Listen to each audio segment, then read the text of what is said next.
Livro Depois da Morte. De Leon Denis, 1889. Capítulo 52. Trabalho, sobriedade, continência.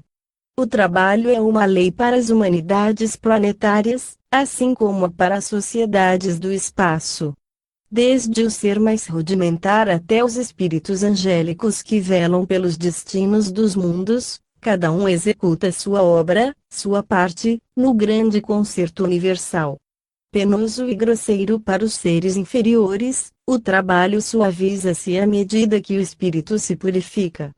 Torna-se uma fonte de gozos para o espírito adiantado, insensível às atrações materiais, exclusivamente ocupado com estudos elevados.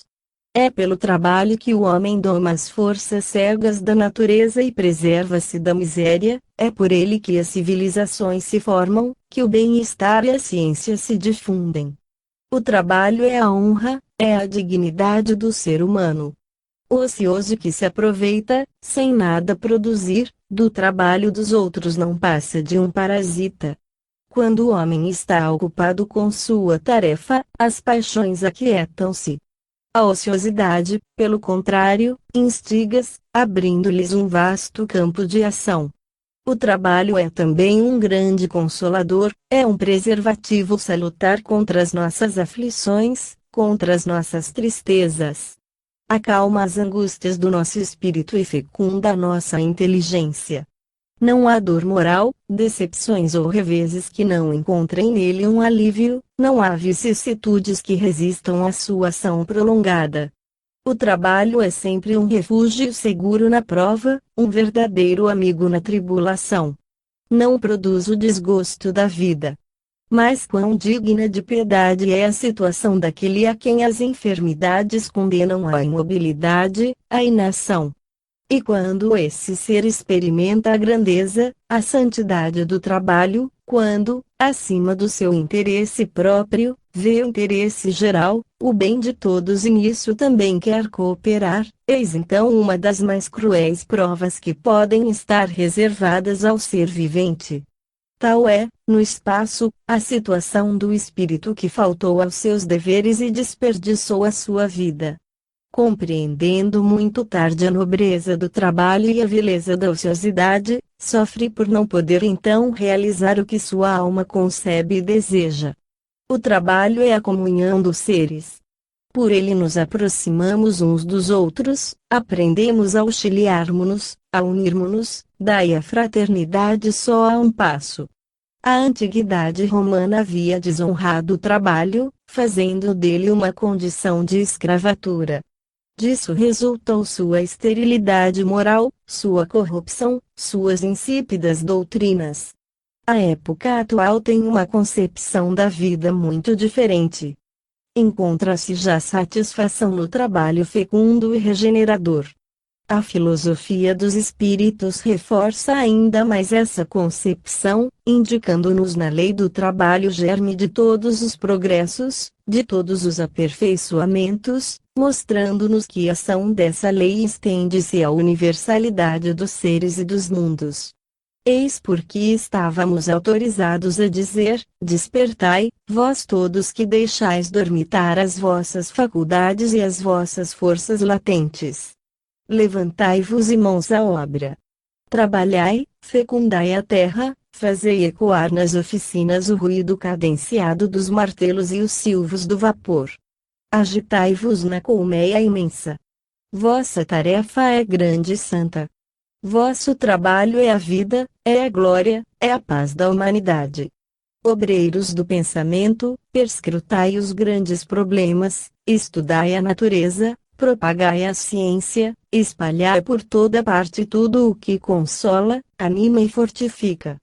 Que de uma extremidade à outra do mundo, unidos na obra gigantesca, cada um de nós se esforce a fim de contribuir para enriquecer o domínio material, intelectual e moral da humanidade.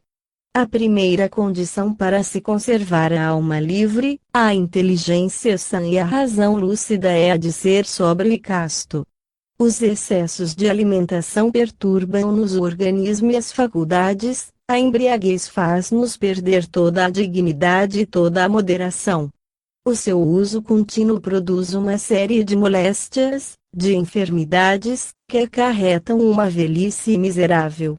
Dar ao corpo o que lhe é necessário, a fim de torná-lo servidor útil e não tirano, tal é a regra do homem criterioso. Reduzir a soma das necessidades materiais, comprimir os sentidos, domar os apetites visa é libertar-se do jugo das forças inferiores, é preparar a emancipação do espírito. Ter poucas necessidades é também uma das formas da riqueza. A sobriedade e a continência caminham juntas. Os prazeres da carne enfraquecem-nos, enervam-nos, desviam-nos da sabedoria. A volúpia é como um abismo onde o homem vê sobrar todas as suas qualidades morais. Longe de nos satisfazer, atiça os nossos desejos. Desde que a deixamos penetrar em nosso seio, ela invade-nos, absorve-nos e, como uma vaga, extingue tudo quanto há de bom e generoso em nós. Modesta visitante ao princípio, acaba por dominar-nos, por se apossar de nós completamente. Evitai os prazeres corruptores em que a juventude se estiola, em que a vida se disseca e altera. Escolhei em momento oportuno uma companheira e sede-lhe fiel. Constitui uma família. A família é o estado natural de uma existência honesta e regular. O amor da esposa, a afeição dos filhos e a sã atmosfera do lar são preservativos soberanos contra as paixões. No meio dessas criaturas que nos são caras e veem em nós seu principal arrimo, o sentimento de nossas responsabilidades se engrandece, nossa dignidade e nossa circunspeção acentuam-se, compreendemos melhor os nossos deveres e, nas alegrias que essa vida concede-nos, colhemos as forças que nos tornam suave o seu cumprimento. Como ousar cometer atos que fariam envergonhar-nos sob o olhar da esposa e dos filhos? Aprender a dirigir os outros é aprender a dirigir-se a si próprio, a tornar-se prudente e criterioso, a afastar tudo o que pode manchar-nos a existência. É condenável viver insulado.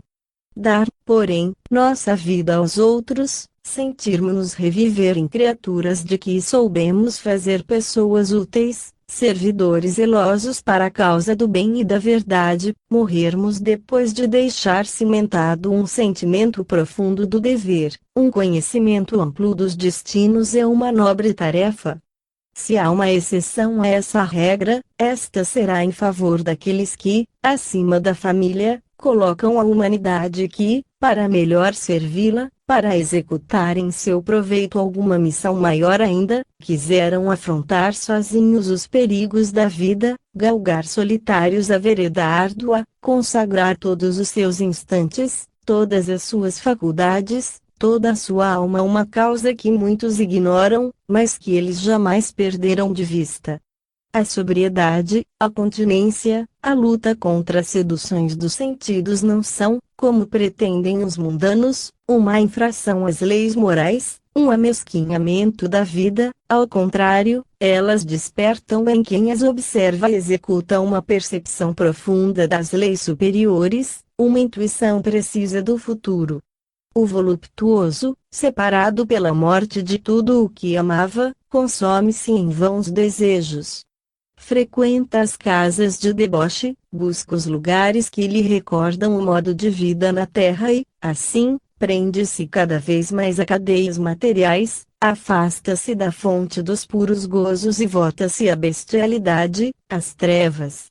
Atirar-se às volúpias carnais é privar-se por muito tempo da paz que usufruem os espíritos elevados. Essa paz somente pode ser adquirida pela pureza.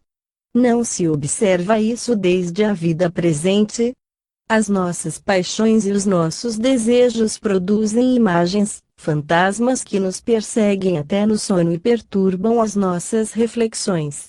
Mas, longe dos prazeres enganosos, o espírito bom concentra-se, retempera-se e abre-se às sensações delicadas. Os seus pensamentos elevam-se ao infinito. desligado com antecedência das concupiscências ínfimas, abandona sem pesar o seu corpo exausto. Meditemos muitas vezes e ponhamos em prática o provérbio oriental: sê puro para seres feliz e para seres forte.